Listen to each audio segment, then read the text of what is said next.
अस्सलाम वालेकुम grade 3, hope you will be fine. आज हम स्टार्ट करने जा रहे हैं सबक नंबर 8, खुराक। तस्वीर में मौजूद जानवरों को देखकर बताएं कि इनकी खुराक क्या है। तस्वीर में पहले यहाँ पर उल्लू बताया जा रहा है हमें। इसकी खुराक क्या होती है? चूज़े और छिपकलियाँ वगैरह। बहुत ज़्यादा ये चीज़ें खाते हैं, लेकिन हमने बॉक्स के मुताबिक यहाँ पर ऐड करनी है, तो यहाँ पर चूज़े और छिपकलियाँ ऐड कर लेंगे। नेक्स्ट आते हैं चूहे, अनाज, खुश्क मेवा वगैरह, सांप, मेंढक, अंडे और बहुत ज़्यादा चीज़ें जो वो खाता है। नेक्स्ट आते हैं पेज नंबर 52 पे। रीडिंग स्टार्ट करते हैं। खुराक जानदारों की बुनियादी ज़रूरत है क्योंकि इससे इन्हें तवानाई हासिल होती है। पौधे अपनी खुराक खुद बनाते हैं। पौधों के पत्तों के अंदर सब्ज़ रंग का एक मादा होता है जिसे क्लोरोफिल कहते हैं। क्लोरोफिल सूरज की रोशनी जज़्ब करता है। पौधों की जड़ें ज़मीन से पानी और पत्ते हवा से कार्बन डाइऑक्साइड जमा करते हैं। पत्ते इन सब चीज़ों की मदद से खुराक बनाते हैं। खुराक बनाने के अमल में पौधे ऑक्सीजन खारिज करते हैं। पौधे के बरअक्स इंसान और जानवर अपनी खुराक खुद नहीं बना सकते। इंसान और जानवर खुराक के लिए दूसरे जानवरों और पौधों पर इन्हिसार करते हैं। मुख्तलिफ जानवर मुख्तलिफ़ किस्म की खुराक खाते हैं। खुराक के लिहाज से जानवरों को मुख्तलिफ ग्रोहों में तकसीम किया जाता है। सब्ज़ीखोर जानवर, गोश्तखोर जानवर और खमाखोर जानवर। सब्ज़ीखोर जानवर वो जानवर जो पौधे और घास खाते हैं, इन्हें सब्ज़ीखोर जानवर कहते हैं, मसलन भेड़, बकरी, हिरन और गाय वगैरह। सब्ज़ीखोर जानवरों के दांत चौड़े होते हैं। चौड़े दांत इन्हें ग़िज़ा को चबाने में मदद देते हैं। गोश्तखोर जानवर, कुछ जानवर सिर्फ दूसरे जानवरों का गोश्त खाते हैं, इन्हें गोश्तखोर जानवर कहते हैं, मसलन शेर, भेड़िया, चीता वगैरह। गोश्तखोर जानवर के दांत लंबे, तेज़ और नुकीले होते हैं। इन दांतों की मदद से वो शिकार को पकड़ते हैं और चीर फाड़ कर खाते हैं। अकाब भी गोश्तखोर जानवर है। हमाखोर जानवर, कुछ जानवर गोश्त भी खाते हैं और पौधे भी। ऐसे जानवरों को हमाखोर जानवर कहते हैं, मसलन रीछ हमाखोर जानवर है। हमाखोर जानवर के दांत इनकी खुराक के मुताबिक तेज़, नुकीले, मजबूत और चौड़े भी होते हैं। मुर्गी और कौवा भी हमाखोर जानवर हैं। खुराक की इकसाम।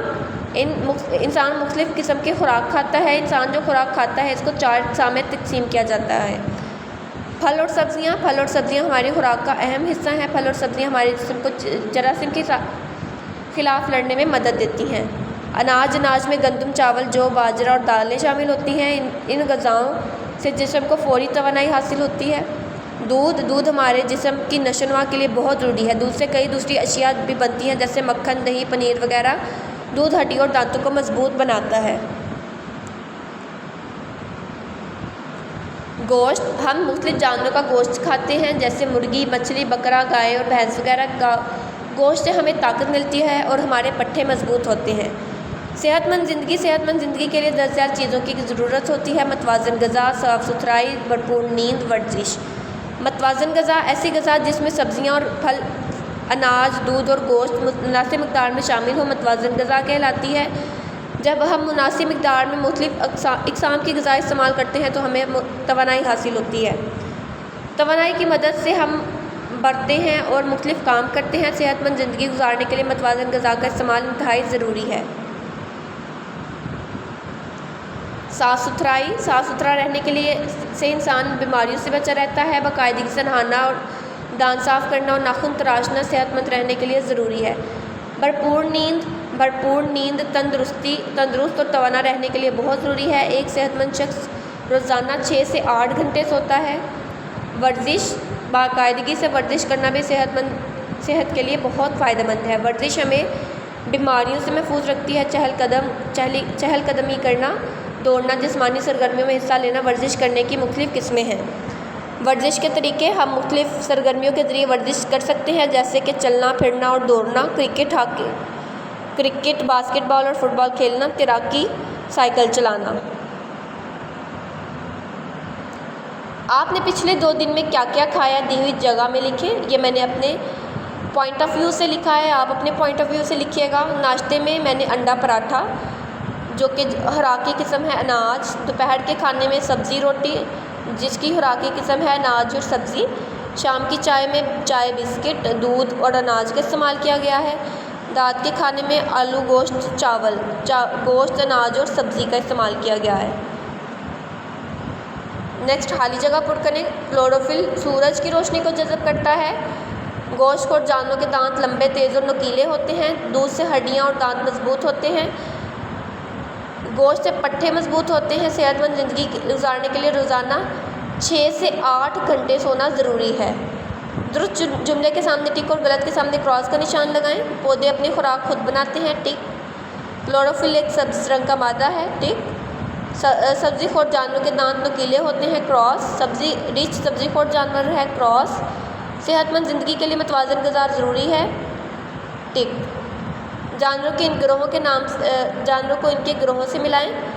गोश्तखोर जानवर लोमड़ी, गाय। सब्ज़ीखोर जानवर रीछ। खमाखोर जानवर बकरी। सब्ज़ीखोर जानवर शेर। गोश्तखोर जानवर और मुर्गी। खमाखोर जानवर। नेक्स्ट क्वेश्चन आंसर जी आपका कॉपी वर्क है। नेक्स्ट आते हैं, चिड़ियाघर की सैर करें, उन जानवरों के नाम लिखें जो आपने वहाँ देखे। टिक का निशान लगाकर खुराक के एतबार से जानवरों की गिरोह बंदी करें और आखिरी खाने में इनके गिरोह का नाम भी लिखें। जानवरों के नाम में आता है शेर, ये दूसरे जानवरों का गोश्त खाते हैं, इनकी किस्म है गोश्तखोर। रीछ खमाखोर जानवर हैं, यहाँ पर पौधे और जानवर दोनों खाते हैं। ज़राफ़ा ये पौधे खाते हैं सिर्फ और सब्ज़ीखोर जानवर है। लोमड़ी ये दूसरे जानवरों का गोश्त खाती है, गोश्तखोर जानवर है। ज़ेब्रा दूसरे जानवर ये पौधे खाते हैं, खमाखोर जानवर हैं। सॉरी यहाँ पर आएगा सब्ज़ीखोर जानवर। नेक्स्ट आते हैं क्वेश्चन आंसर्स, सवालात और जवाबात। सवाल नंबर 1, सब्ज़ीखोर जानवरों के दांत खमाखोर जानवरों से किस तरह मुख्तलिफ होते हैं। सब्ज़ीखोर जानवरों के दांत पौधे और घास खाने की वजह से चौड़े होते हैं, जबकि खमाखोर जानवर गोश्त और पौधे दोनों खाते हैं, जिसकी वजह से इनके दांत खुराक के मुताबिक तेज़, मजबूत, नुकीले और चौड़े भी होते हैं। सवाल नंबर 2, खुराक की बुनियाद पर हम जानवरों को कितने ग्रोह में तकसीम कर सकते हैं, तफसील से बताएं। खुराक की बुनियाद पर हम जानवरों को 3 ग्रोह में तकसीम कर सकते हैं, सब्ज़ीखोर जानवर, गोश्तखोर जानवर, खमाखोर जानवर। सब्ज़ीखोर जानवर वो जानवर जो पौधे और घास खाते हैं, इन्हें सब्ज़ीखोर जानवर कहते हैं। गोश्तखोर जानवर वो जानवर जो दूसरे जानवरों का गोश्त खाते हैं, इन्हें गोश्तखोर जानवर कहते हैं। खमाखोर जानवर वो जानवर जो गोश्त और पौधे दोनों खाते हैं, इन्हें खमाखोर जानवर कहते हैं। मतवाज़न ग़िज़ा किसे कहते हैं, ऐसी ग़िज़ा जिसमें सब्ज़ियाँ, फल और अनाज, सब्ज़ियाँ और फल, अनाज, दूध और गोश्त मुनासिब मिक़दार में शामिल हों, मतवाज़न ग़िज़ा कहलाती है। खुद का तज्ज़िया करें और बताएं कि आप दिन में कितने घंटे सोते हैं और कौन सी वर्जिश करते हैं। ये जवाब आप खुद कंप्लीट करेंगे, देन आप अपने रजिस्टर पर लिख लेंगे। ओके स्टूडेंट्स, अल्लाह हाफिज़।